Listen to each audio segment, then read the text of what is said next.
King Nagarjuna కెరీర్లోని special మూవీస్లో సోగ్గాడే చిన్ని నాయన ఒకటి. 2016 సంక్రాంతి కానుకగా రిలీజ్ అయిన సోగ్గాడే చిన్ని నాయన బాక్సాఫీస్ దగ్గర భారీ హిట్ అందుకుంది. ఆ తర్వాత 2022 సంక్రాంతికి ఈ సినిమాకి సీక్వెల్గా బంగారాజు వచ్చాడు.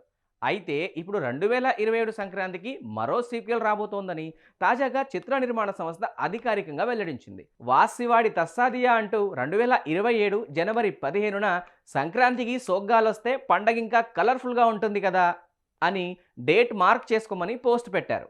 దర్శకుడు కళ్యాణ్ కృష్ణ సోగ్గాడే చిన్ననాయన చిత్రంతో తొలి ప్రయత్నంలోనే అందరి దృష్టిని ఆకర్షించి హిట్ కొట్టడమే కాకుండా బంగారాజ్ సీక్వెల్తో మెప్పించాడు. దీంతో ఇదే ఫ్రాంచైజీలో మరో సినిమా రానుందని వార్తలొస్తున్న నేపథ్యంలో తాజాగా చిత్ర నిర్మాణ సంస్థ ఒక్క పోస్టుతో క్లారిటీ ఇచ్చేసింది. కళ్యాణ్ కృష్ణ నాగార్జున కలిసి పార్ట్ 3 ప్లాన్ చేస్తున్నారని తెలుస్తోంది. ఇక త్వరలోనే మరిన్ని వివరాలు వెల్లడించే ఛాన్స్ ఉంది. రాబోయే సంక్రాంతికి సీనియర్ హీరోలందరూ ఇప్పుడు పోటీలో ఉన్నారు. చిరంజీవి బాబీ సినిమాతో పాటు బాలకృష్ణ గోపిచంద్ మల్లేని మూవీ, వెంకటేష్ అనిల్ రావిపూడి సినిమాలు కూడా రేస్లో ఉన్నాయి. ఇప్పుడు తాజాగా కింగ్ నాగార్జున కళ్యాణ్ కృష్ణతో కలిసి సోగ్గాడే చిన్ననాయన పార్ట్ 3ని సంక్రాంతికే దింపుతున్నాడు.